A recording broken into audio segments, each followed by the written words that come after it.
Sayyidina Muhammad. Mudah-mudahan kita insya-Allah yang hadir pada siang hari ini mendapatkan syafaat Rasulullah serta mendapatkan pertolongan dari Allah Subhanahu wa taala. Amin ya rabbal alamin. Jemaah salat zuhur yang dimuliakan oleh Allah Subhanahu wa taala. Saya pernah membaca dalam kitab Al-Fawaidul Mukhtarah fi lisaliki tariqil akhirah, nama pengarang Habib Zain bin Ibrahim bin Smith. Ini ulama dari Yaman. Apa isi kandungan kitab tersebut? Ada ulama Imam Malik punya murid yang namanya Imam Asy-Syafi'i. Lalu kemudian Imam Asy-Syafi'i punya murid namanya Imam Ahmad bin Hanbal, atau sering disebut dengan Imam Hambali.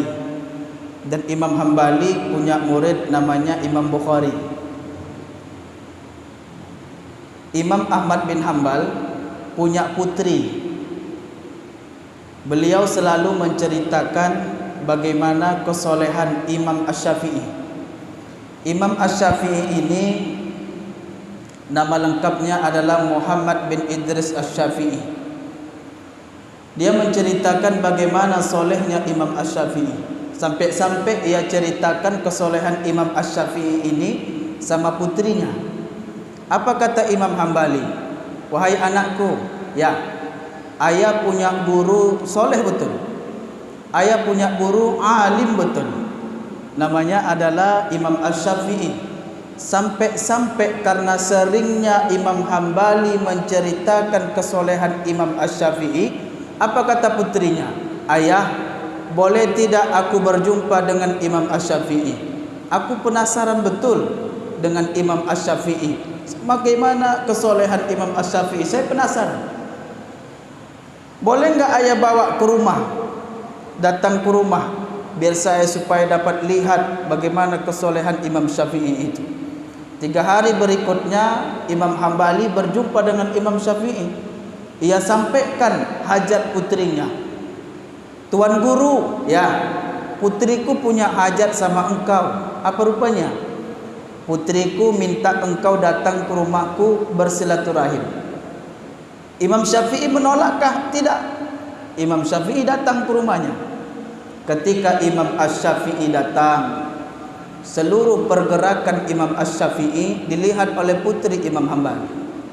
Yang pertama, ketika Imam Asy-Syafi'i dikasih makan, dihidangkan makanan oleh putri Imam Hambali, ternyata bapak-bapak yang dimuliakan oleh Allah, Imam Asy-Syafi'i ini makannya banyak betul. Congok betul Pak.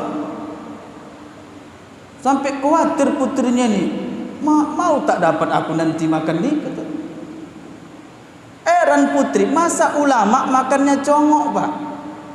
Congok. Bahkan Nabi pernah mengingatkan, makanlah sebelum lapar, berhentilah sebelum kenyang. Ini Imam Syafi'i tak kenyang-kenyang.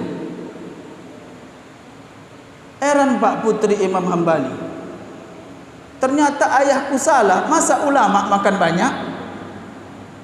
Itu yang pertama. Lalu kemudian yang kedua, ketika kapan lagi ditengok oleh putri Imam Hambali? Pada saat malam. Pada saat malam diintip oleh putri Imam Hambali, Imam Syafi'i tidur. Ditengoknya tengah malam sama putri Imam Hambali. Ini ulama tidur aja kerjanya. Tengoknya lagi Pak jam 1. Masih tidur kawan ni Tengoknya lagi jam 2, masih tidur. Kapan pula ulama kerjaannya malam tidur aja? Ulama tu kerjaannya zikir, kerjaannya munajat. Bahkan kita yang hadir di sini pun kalau malam tahajud. Tapi Imam Syafi'i tak berzikir, tak bermunajat Imam Syafi'i. Heran putri Imam Hambali. Ini bukan ulama ni, ternyata ayahku salah. Dari mana pula ayahku dapat guru macam gini ni katanya. Heran Pak. Itu yang pertama. Lalu kemudian yang ketiga, ada lagi keanehan yang dilihat oleh putri Imam Hambali. Yang ketiga, ketika azan subuh berkumandang telah selesai, la ilaha ilaha illallah. Imam Syafi'i bangun langsung solat, tak pakai wuduk pak. Ini mazhab apa pula dipakai kawan ni coba? Padahal dia pendiri mazhab. Tak pakai wuduk sembahyang pak. Heran lagi putri Imam Hambali ini. Ini bukan ulama ini. Ini mungkin tukang jual angkringan mungkin ini.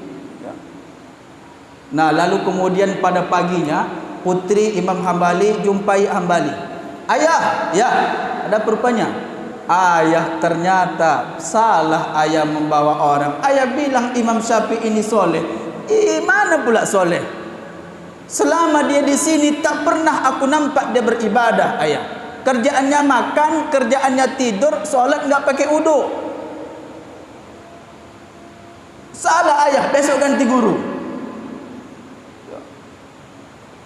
Apa kata Imam Hambali? Apa yang kau nampak rupanya? Imam Syafi'i itu yang pertama makannya congok, yang kedua tidur malam enggak berhenti-berhenti, enggak ada solat, enggak ada berzikir, enggak ada bermunajat, pokoknya payah dah. Yang ketiga Imam Syafi'i itu solat enggak pakai wudu. Oh, kata Imam Hambali, itu yang kau nampak rupanya. Iya, kau jangan marah-marah dulu, kata Imam Hambali. Tahan diri. Ya. Apa yang kau tengok itu belum tentu itu benar. Iyanya ya, iya. Apa maksud dari semua itu ya? Yang pertama kata Imam Hambali, yang pertama yang kau nampak adalah kenapa Imam Asy-Syafi'i makan banyak, congok habis, tak henti-henti dia makan. Ternyata saudaraku yang dimuliakan oleh Allah, Imam Asy-Syafi'i itu pernah mengucapkan satu kalimat. Apa kata beliau? Makan di rumah orang yang soleh, maka makanan itu akan menjadi obat bagi yang sakit. Sedangkan makan di rumah orang yang pelit, maka makanan itu akan menjadi penyakit. Imam Hambali kan soleh pak, ulama besar. Makanya Imam Syafi'i itu makannya banyak.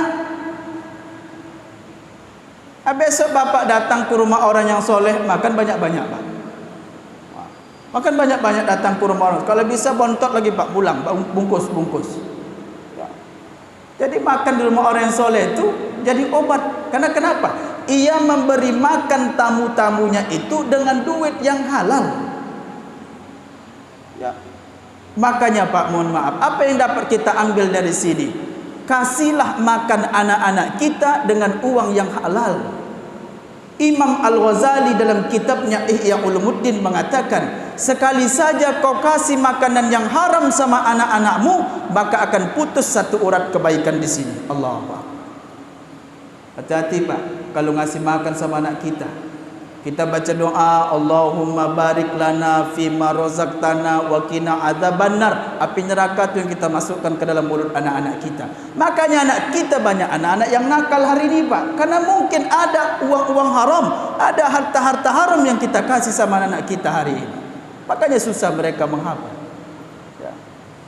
Bahkan coba lihat Imam Syafi'i ketika bertanya sama gurunya Imam Waqi, ya Syekh, kenapa hafalanku kok bisa lemah kali? Apa rupanya masalahku? Apa kata Imam Waqi? Fa arsyadani tarkul ma'asi. Kau tinggalkan maksiat. Rupanya maksiat yang membuat Imam Syafi'i itu bisa lemah hafalannya. Padahal tak sengaja pak, cuma nengok betis perempuan. Kalau kita apa yang sudah kita tengok? Semua dah kita tengok. Mau betis, atas, error tak kita. Makanya susah kita. Anak-anak kita mengontrol anak-anak kita. Kenapa? Karena kita kasih makan yang haram. Itu yang pertama. Lalu kemudian yang kedua, kenapa Imam Syafi'i itu pak tidur aja malam? Ternyata dalam catatan riwayat bahwa Imam Syafi'i itu sebenarnya tidak tidur. Yang tidur tu pak matanya saja, yang tidur tu mulutnya saja, yang tidur tu telinganya saja.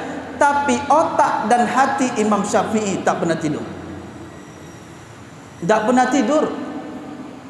Kalau dalam catatan riwayat itu dikatakan bahwa ada 1000 lebih masalah-masalah agama yang ia selesaikan ketika ia tidur. Tidurnya ulama tu Pak ibadah. Kalau tidur kita cuman hilang ingatan semua kita. Lupa semuanya, utang lupa, kreditan lupa.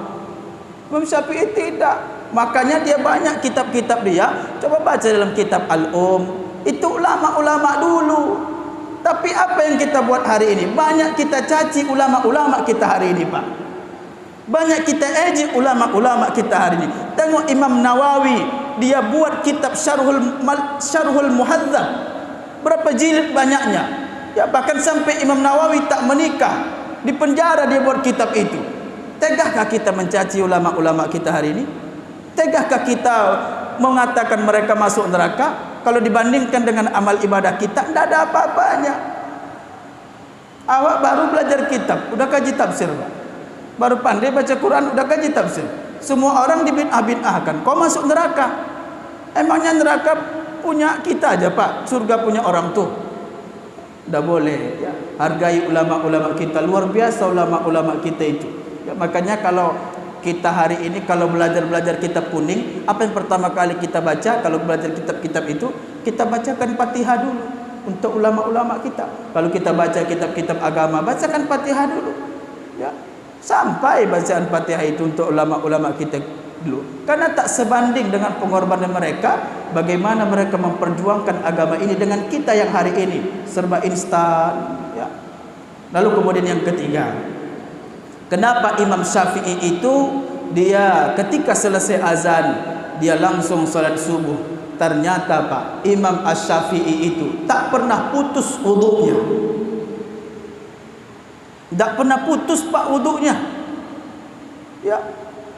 Makanya dalam Kitabul Adab itu dijelaskan, kalau tidurmu supaya tak dapat mimpi-mimpi buruk, supaya dijaga oleh para malaikat, dalam Kitabul Adab dijelaskan, pertama kali yang disunnahkan oleh Rasulullah sallallahu alaihi wasallam adalah ketika kau mau tidur, kau berwudu. Kalau kau berwudu, malaikat di sebelah kanan menjaga. Dijaga oleh Allah, dijaga oleh para malaikat. Saya pernah waktu mengajar, mau pergi mengajar di Medan, tiba-tiba datang anak lajang. Dia berhentikan saya. Pak Ustaz, saya boleh numpang? Boleh, saya bilang. Mau kemana? Mau sekolah. Tapi Pak Ustaz, nanti kalau ada masjid, singgahkan saya di masjid. Mau ngapain? Saya bilang, bentar aja Pak Ustaz, 2 menit aja. Jumpa masjid, lalu kemudian dia pergi ke masjid. 2 menit betul sampai dia lagi kepada saya. Saya tengok wajahnya basah, saya tengok tangannya basah, saya tengok kakinya, sandalnya dijinjingnya. Saya tanya sama dia, kamu tadi pagi tak mandi? Saya bilang. Kok mandi pula di masjid ni? Saya bilang. Bukan Pak Ustaz, saya singgah ke kamar mandi, saya ngambil wuduk Pak Ustaz. Tapi lama lagi azan zuhur. Saya bilang, bukan Pak Ustaz, saya memang tak pernah putus wuduk saya Pak Ustaz. Kenapa saya buat seperti itu Pak Ustaz? Nanti saya numpang di sepeda motor Pak Ustaz, sampai saya di sekolah itu kan saya nyebrang lagi Pak Ustaz ke sekolah. Ketika saya nyebrang, ada sepeda motor, ada mobil yang menabrak saya, kemudian saya meninggal Pak Ustaz, otomatis saya meninggal dalam keadaan suci. Allahu Akbar. Maka oleh karena itu, saudaraku yang dimuliakan oleh Allah, apapun kegiatan kita, kemanapun kegiatan kita, jangan pernah putus wuduk kita. InsyaAllah siapapun yang mendengar ceramah ini dimuliakan oleh Allah Subhanahu wa ta'ala. Mudah-mudahan Pak kita bisa mencontoh Imam Asy-Syafi'i. Yang pertama, beliau mengatakan bahawa makanan-makanan yang halal itu sangat mempengaruhi kecerdasan otak-otak kita, sangat mempengaruhi tubuh kita. Orang-orang yang makan makanan yang halal, insya-Allah ringan dalam beribadah. Lalu kemudian yang kedua, tidur kita itu mudah-mudahan bisa menjadi ibadah kalau kita mengikuti sunnah-sunnah Rasulullah SAW. Dan yang terakhir, mudah-mudahan kita bisa mencontoh Imam Asy-Syafi'i, orang-orang yang selalu menjaga wuduk. Dimanapun kita bekerja, tetap wuduk kita jaga. Mudah-mudahan kita semua meninggal dalam keadaan husnul khatimah. Terima kasih. Mari sama kita berdoa kepada Allah Subhanahu wa ta'ala. Mudah-mudahan kajian kita yang cukup singkat ini diberkahi oleh Allah Subhanahu wa ta'ala. الحمد لله رب العالمين، والصلاة والسلام على أشرف الأنبياء والمرسلين وعلى آله وأصحابه رسول الله أجمعين. اللهم اغفر لنا ذنوبنا ولوالدينا وارحمهم كما ربونا صغارا، ولجميع المسلمين والمسلمات والمؤمنين والمؤمنات الأحياء منهم والأموات برحمتك يا أرحم الراحمين. اللهم اجعل جمعنا هذا جمعا مرحوما، وتفرقنا من بعده تفرقا معصوما، واهدنا إلى صراط مستقيما.